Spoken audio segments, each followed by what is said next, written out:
Bonjour et bienvenue dans la vidéo numéro 28 pour les 3e C. On va passer au grand 4, vecteur et droite. Donc on avait vu vecteur, ensuite on a vu droite, ensuite on a vu vecteur et coordonnées, et maintenant vecteur et droite. On mélange tout.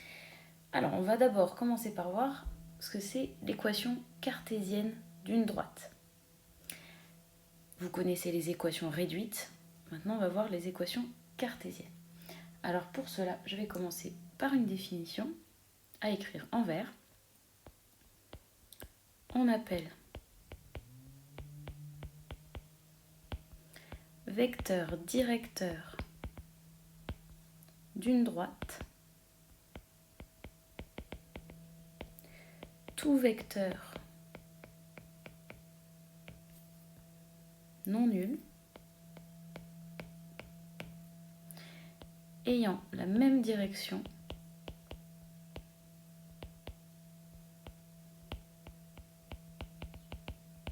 que cette droite.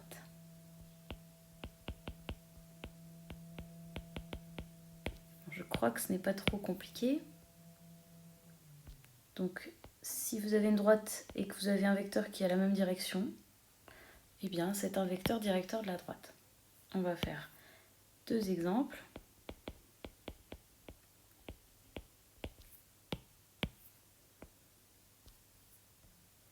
Donc, on va prendre une droite D.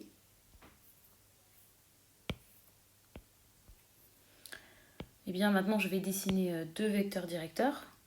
Alors, par exemple, celui-là. Un vecteur U. Donc U, vous en conviendrez, il a la même direction que la droite D. Et bien alors, c'est un vecteur directeur de D. Je vais en dessiner un autre.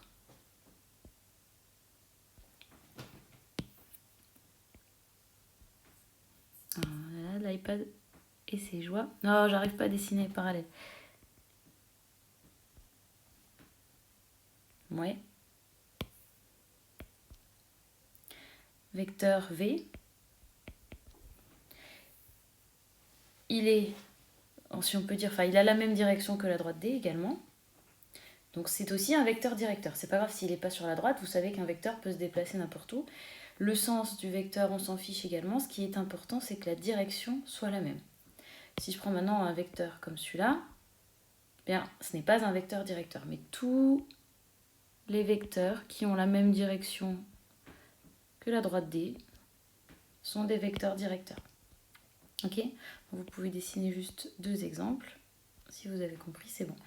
Donc, on va écrire à côté U et V sont des vecteurs directeurs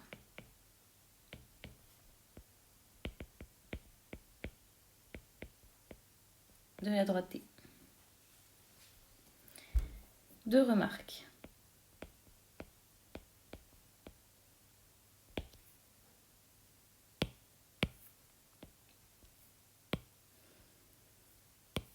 Premièrement, vous l'aurez compris, combien y a-t-il de vecteurs directeurs pour une droite ?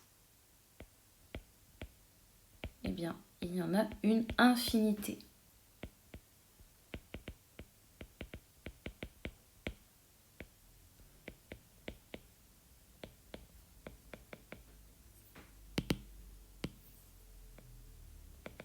Donc on ne va jamais dire il y a un vecteur directeur, c'est le vecteur directeur, mais on va dire c'est un vecteur directeur parce qu'il y en a une infinité.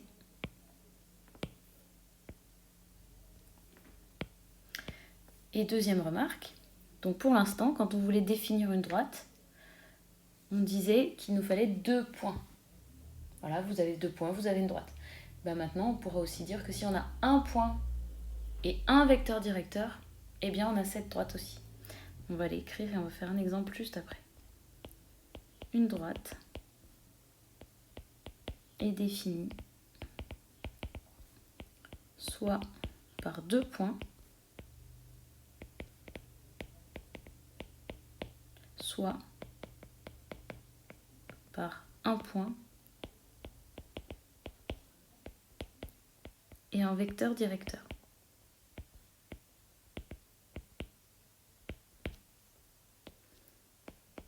Exemple.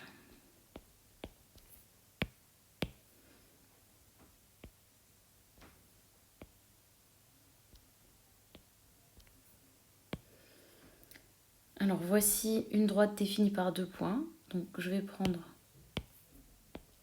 un point A et un point B. Et ça suffit pour définir la droite AB. C'est la droite qui va passer par les 2 points. Et on écrit la droite AB entre parenthèses. Vous savez déjà, j'espère. Donc ça, c'est une droite définie par 2 points. Maintenant, si je vous donne un point A et je vous dis que ceci est un vecteur directeur de la droite, eh bien votre droite, elle va être comme ça. Donc je fais la droite qui passe par A et qui a la même direction que U. Et là, on va noter comme ça. C'est la droite D qui passe par A et qui a comme vecteur directeur U. Voilà. La première droite, je pourrais aussi la définir avec un vecteur directeur. Qu'est-ce que vous remarquez comme vecteur directeur? Eh bien, il y a le vecteur AB, le vecteur BA, et d'autres, bien sûr, une infinité, mais qui ne sont pas dessinés sur le dessin. Et elle passe par quoi? Elle passe par A, elle passe par B, donc on pourrait la décrire comme ça, par exemple. C'est la droite qui passe par A et le vecteur directeur AB. Ou alors je pourrais dire c'est la droite qui passe par A, de vecteur directeur BA. Ou encore c'est la droite qui passe par B, de vecteur directeur AB. Ou encore la droite qui passe par B et de vecteur directeur BA. Et ça, c'est seulement en utilisant les points de la figure. En vrai, il y a plein d'autres possibilités si on a d'autres points. Voilà, j'espère que c'est clair. Alors, on va faire un théorème.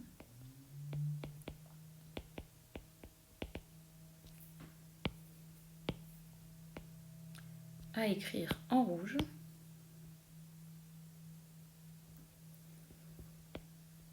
Dans un repère où il vit. Le théorème est en 2 parties. Toute droite D a une équation cartésienne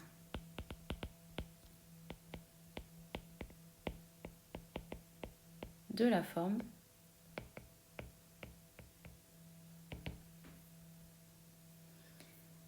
alpha x plus bêta y plus gamma égale 0. Avec alpha, bêta et gamma qui appartiennent à R. Et il faut que alpha et bêta ne soient pas nuls en même temps. Alors, je vous dis ça juste maintenant, ne l'écrivez pas, on le refera dans le grand B, mais en fait, il n'y a pas de panique à avoir. Vous connaissiez équation réduite? Mais regardez, si je fais moins AX, n'écrivez pas ça. Puis si je fais encore moins B.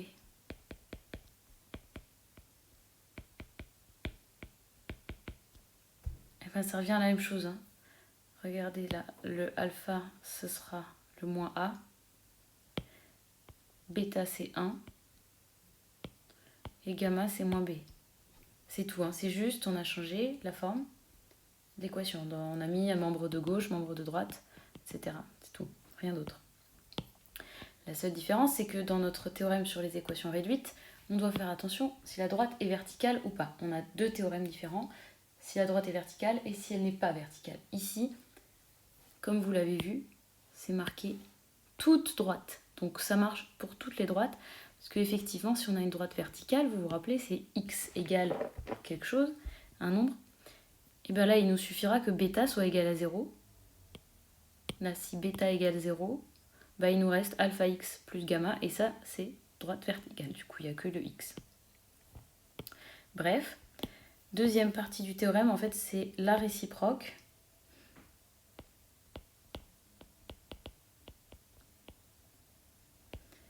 Eh bien, si je croise une équation de cette forme,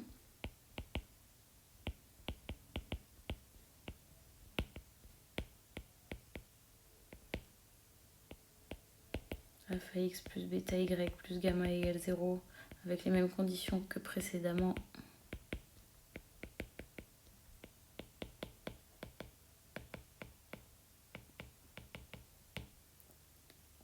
eh bien, c'est l'équation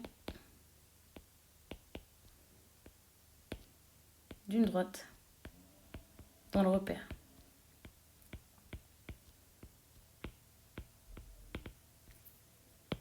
Voilà pour ce théorème. Donc, c'est équation cartésienne d'une droite. Donc, en gros, hein, si je dois vraiment dire ça de façon bricolée, c'est presque pareil qu'une équation réduite, sauf qu'on met tout dans le membre de gauche. On va voir ça après, hein, dans la prochaine vidéo. Des exemples d'équations cartésiennes.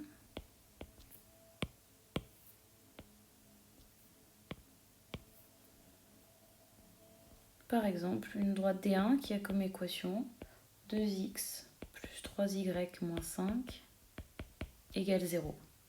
Voilà, vous avez du x et du y. Bah, c'est une équation cartésienne d'une droite. Donc ici, on aura alpha, c'est donc le nombre qui est devant x, donc 2.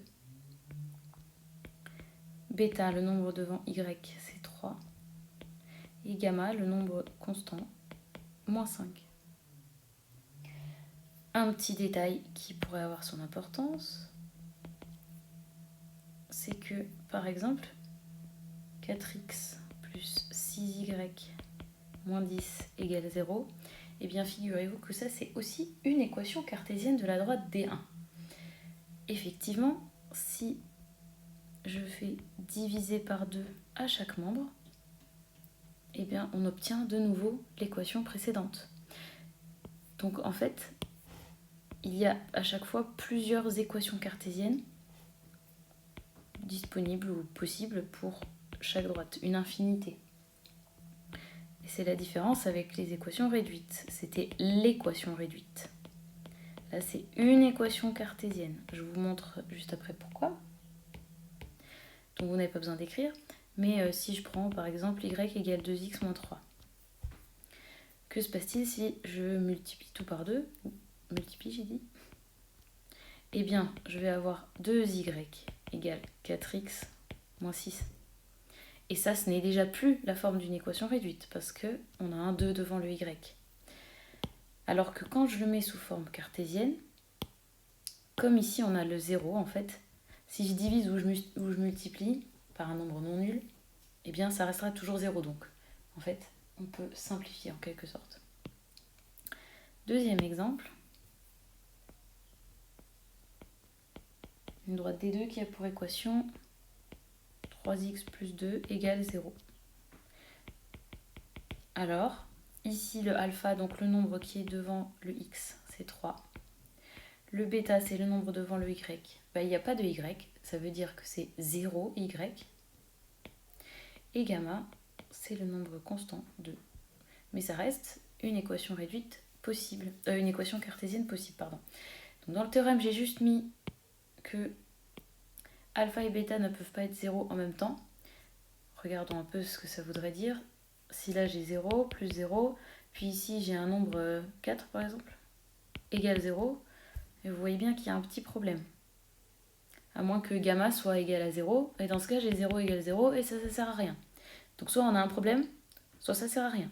Donc alpha et bêta ne peuvent pas être égaux à 0 en même temps. Par contre, comme on vient de voir dans l'exemple 2, je peux très bien avoir bêta égale 0, et je peux très bien aussi avoir alpha égale 0, tout seul, hein, pas les deux en même temps. Voilà. dans la prochaine vidéo, on va faire le grand B qui s'appelle lien avec les équations réduites, justement. Alors rendez-vous dans la prochaine vidéo et n'oubliez pas mon pouce bleu si vous avez tout compris.